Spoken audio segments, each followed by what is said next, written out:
तो सबके लिए इमेज दिख ही रही होगी कि बैकग्राउंड एकदम से चेंज हो चुका है। कहाँ अपन इंडिया के मैप में थे, यूटी की बातें कर रहे थे अब लेकिन आज का जो टॉपिक है ना, वो बहुत ही रिलेवेंट है यार, क्योंकि डेट के हिसाब से। तो आज सबको पता होगा आज कौन सी डेट है। 1 मई। और 1 मई को बेसिकली हम लोग क्या सेलिब्रेट करते हैं? Labour day. या हिंदी में बोले तो इसको हम बोलते हैं मजदूर दिवस। हाँ, जैसे मैं भी मजदूर हूँ, क्लास में भी बहुत सारे मजदूर बैठे हैं। इवन जब तुम जॉब पे जाओगे ना, तो भी हम मजदूरी कहलाएंगे। ठीक है। बस हमारे बेसिकली ना ऑक्यूपेशन में डिफरेंस आ जाता है। बाकी है तो यार अपन सब मजदूर। ठीक है। तो अपन ना एक सिंपल से पहले बैकग्राउंड की स्टोरी पे चलते हैं कि आखिर अंतर्राष्ट्रीय जो मजदूर दिवस है ना, वो हम 1 मई को क्यों मनाते हैं। अब इसको इंडिया के कंटेक्स्ट में हम बात करते हैं ना, तो इसको हम लेबर डे या मजदूर दिवस बोलते हैं। लेकिन जब हम यूएस या फिर यूरोप के कंटेक्स्ट में जाते हैं, तो इसको बहुत सारे लोग ना मे डे भी बोलते हैं। तो इसका एक और नाम हो जाता है जिसको हम बोलते हैं मे डे।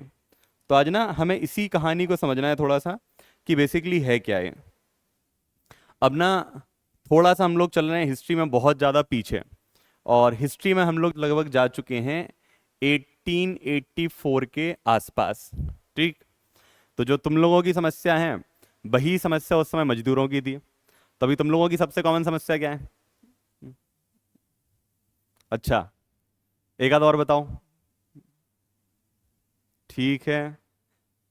हाँ, लेकिन ना मेन समस्या सब भूल गए हो। सबसे बड़ी जो समस्या है ना, वो है पढ़ाई करने की। कि आखिर कितने घंटे पढ़ाई हो। टॉपर बोलते हैं कि हमने 16 से 18 घंटे पढ़ाई की है। अपन से दिन में 4 से 6 घंटे होती है, तो आखिर पढ़ाई हो कैसे?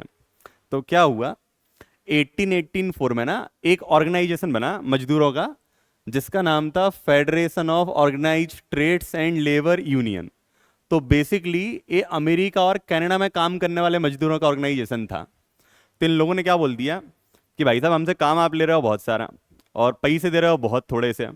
तो हम लोग जो भी काम करेंगे ना, वो सिर्फ हम लोग एक दिन में कितना करेंगे? 8 आवर।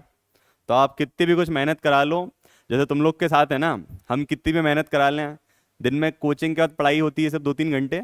ऐसे ही बस इन लोगों से काम हो रहा था दिन में टोटल 8 घंटे। अब फैक्ट्री मालिकों ने बोला कि यार हम ऐसे कैसे मान लें? क्या रैंडमली आज तुम मुंह उठा के आकर बोलने लगे कि हम सिर्फ 8 घंटे काम करेंगे? तो उन्होंने बोला ठीक है, हम आपको एक डेडलाइन दे रहे हैं।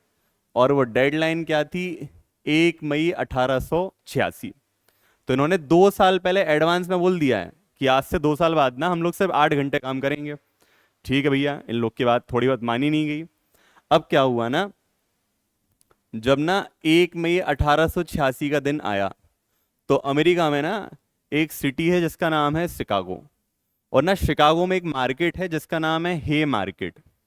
तो ना मजदूरों ने ना बहुत पहले से डिसाइड कर लिया कि यार अपन सबको ना 1 मई को इकट्ठा होना है, कहाँ पे? हे मार्केट में।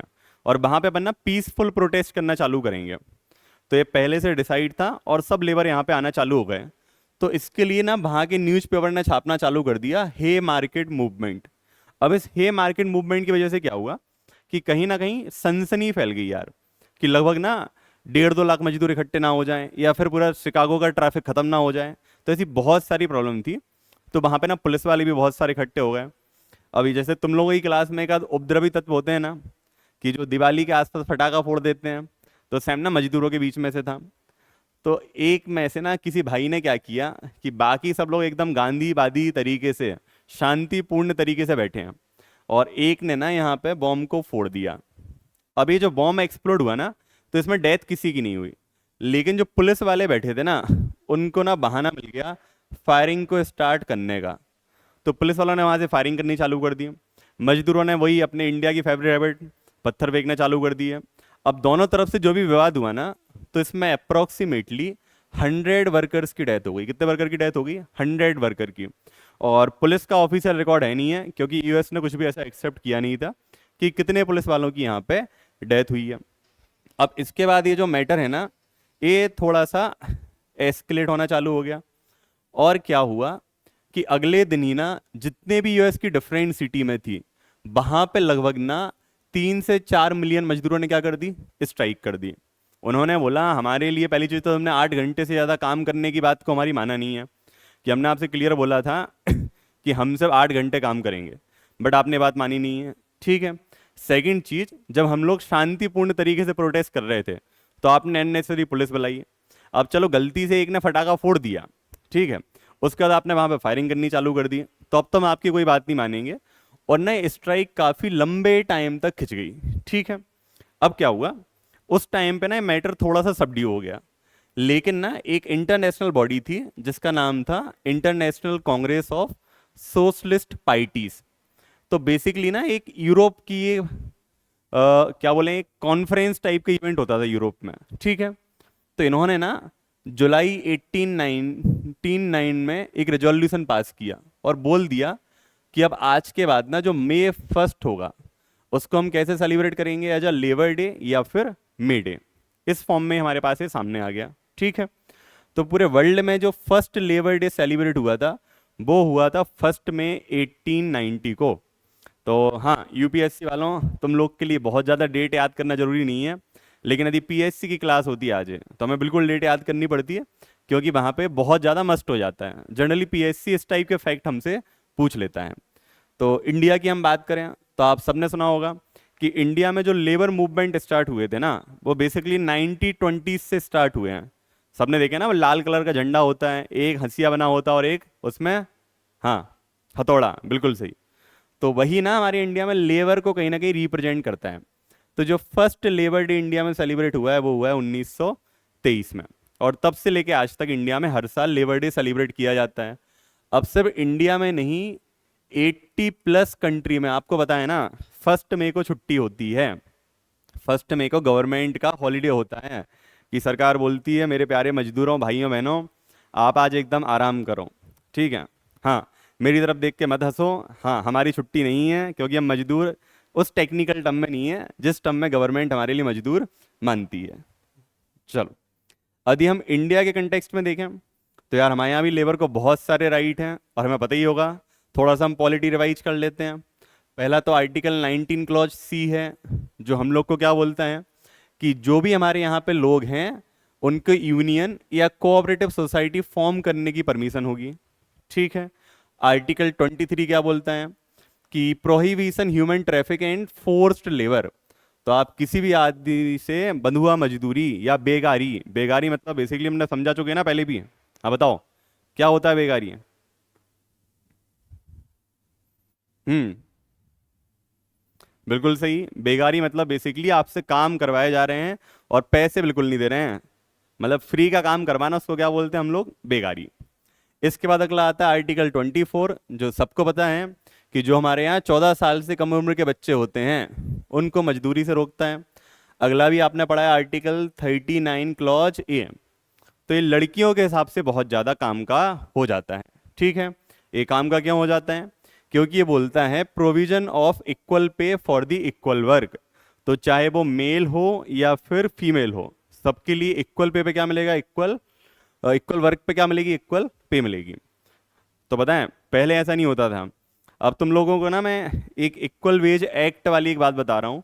तो जब भी अगली बार पोहे खाने जाओ अपना स्वीट्स पे, तो वहाँ पे ना कैश काउंटर के पीछे देखना, वहाँ पे ना एक बोर्ड लगा होता है जहाँ पे लिखा रहता है स्किल्ड की मजदूरी कितनी है, सेमी स्किल्ड की कितनी है, नॉन स्किल्ड की कितनी है, डेली मजदूरी कितनी है, ठीक है, मंथली मजदूरी क्या है। तो बेसिकली ना वो गवर्नमेंट की प्रिस्क्राइब्ड है। तो उसके लिए पावर कहाँ से मिलती है? आर्टिकल 39 क्लॉज ए से। चलो, अगले और 2-3 प्रोविजन हैं जिसके बारे में हम सबको पता है। तो अगला होता है हमारा आर्टिकल 41। तो जो हमारे लिए क्या बोलता है कि जो स्टेट है ना वो मजदूरों के लिए ओल्ड एज के लिए पेंशन प्रोवाइड करेगा। यदि मजदूर बेचारे बीमार हो रहे हैं या डिसेबल्ड हो रहे हैं या उनका स्किल रीजनरेट कराना है तो उन सारी चीज़ों के लिए सुविधाएं प्रदान करेगा।